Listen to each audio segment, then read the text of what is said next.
Assalamualaikum warahmatullahi wabarakatuh. Apa kabar teman-teman semua? Semoga kita selalu dalam lindungan Allah Subhanahu wa taala.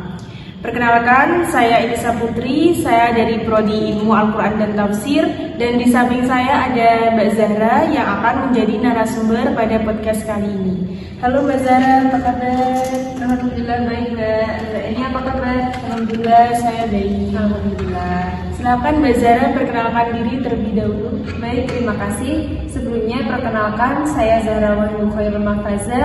Saya juga satu prodi dengan Mbak Eni, yaitu Ilmu Al-Quran dan Tafsir. Baik, pada podcast kali ini kita akan membahas mengenai kontemplasi Nabi Muhammad di Gua Hiro. Baik teman-teman, kita langsung saja mengulas tema pada kali ini. Baik Mbak Zahra, menurut Mbak Zahra, apa sih kontemplasi itu? Menurut saya, kontemplasi itu berkhalwat ataupun mengasingkan diri, bertahanus atau bersemedi gitu Mbak. Nah, aktivitasnya itu dengan kebulatan pikiran yang disertai dengan perhatian penuh terhadap diri sendiri maupun lingkungan sekitar. Yang mana pada masa Rasulullah SAW, nah waktu itu umatnya itu penuh dengan kemusyrikan dan percaya akan tahlil gitu Mbak. Nah, beliau itu belum ada jalan atau petunjuk-petunjuk gitu. Nah, beliau pun mencari petunjuk tersebut di Gua Hiro tersebut gitu Mbak. Dalam kontemplasi ini apakah ada hal-hal spiritual atau apa gitu Mbak? Oh, dalam hal spiritual. Dalam hal spiritualnya itu dengan bentuk pengabdian diri seorang hamba kepada Tuhannya gitu Mbak, atau kesadaran diri seorang hamba atas keberadaan Tuhan gitu.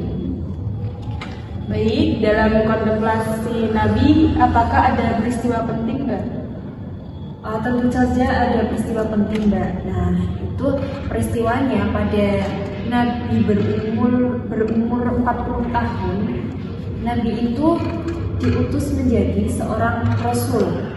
Nah, ia itu sudah ditetapkan oleh Allah Subhanahu wa taala menjadi seorang rasul gitu Mbak di usia tersebut. Nah, ada pun tanda-tanda beliau itu akan menjadi seorang rasul gitu. Nah, beliau itu mimpi selama 6 bulan itu menyerupai fajar subuh yang menyingsing gitu. Kemudian beliau itu mencari hakikat kebenaran dan juga memikirkan tentang lingkungannya tadi. Kemudian di suatu hari beliau itu didatangi oleh malaikat Jibril yang turun membawa wahyu ilahi dari Allah itu untuk diberikan kepada Nabi Muhammad. Nah, wahyunya itu surah Al-Alaq ayat 1 sampai 5. Itu memerintahkan untuk membaca, yang mana lafaz pertamanya itu berbunyi Iqra gitu Mbak, jadi membacalah gitu. Nah, pada waktu itu Nabi disuruh membaca oleh malaikat Jibril. Nah, malaikat Jibril berkata, bacalah, tapi Nabi itu menjawab, aku tidak membaca, aku tidak bisa membaca gitu Mbak. Nah, kemudian beliau itu mengikuti ayat yang dibacakan oleh malaikat Jibril itu tadi sambil badannya itu gemetar gitu Mbak. Nah, kemudian beliau pulang menemui istri beliau dan berkata, selimutilah aku sampai 3 kali gitu. Nah, Khadijah pun menyelimuti Nabi dengan agar rasa takutnya pun hilang gitu Mbak, agar rasa takut Nabi yang tadi gemetar itu hilang. Kemudian Khadijah pun membawa Nabi ke pamannya yang bernama Waraqah bin Naufal.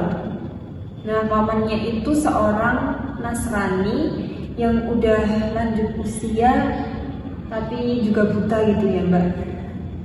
Kemudian diceritakanlah peristiwa Nabi itu tadi. Nah, Waraqah itu berkata, ini adalah malaikat Namus Jibril yang dulunya itu pernah diturunkan oleh Nabi Musa, pada Nabi Musa gitu. Warokoh pun berkata lagi, andaikan aku masih hidup di zamanmu, aku akan membantumu gitu.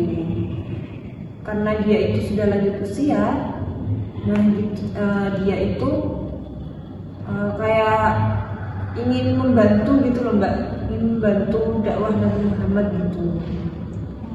Baik Mbak, setelah wahyu yang berisi surat Al-Alaq turun, apakah ada wahyu lagi Mbak yang turun? Ada Mbak, tapi itu selang beberapa waktu gitu Mbak. Menurut Ibnu Abbas, yang diriwayatkan Ibnu Abbas dari Ibnu Sa'ad, itu mengatakan jangkanya itu beberapa hari. Nah, kemudian turun surah Al-Mudaththir ayat 1 sampai 5. Nah, kemudian turun secara berturut-turut wahyu yang diberikan Allah itu melalui malaikat Jibril kepada Nabi Muhammad itu Mbak. Oh, jadi kontemplasi itu aktivitas merenung ya Mbak? Iya Mbak. Yang memikirkan hakikat kebenaran dan lingkungan sekitar. Dan adapun wahyu yang pertama kali turun yaitu surat Al-Alaq ayat 1 sampai 5. Jadi begitu teman-teman kisah kontemplasi Nabi Muhammad di Gua Hira. Semoga podcast kali ini bermanfaat bagi kita semua. Sampai bertemu di lain waktu.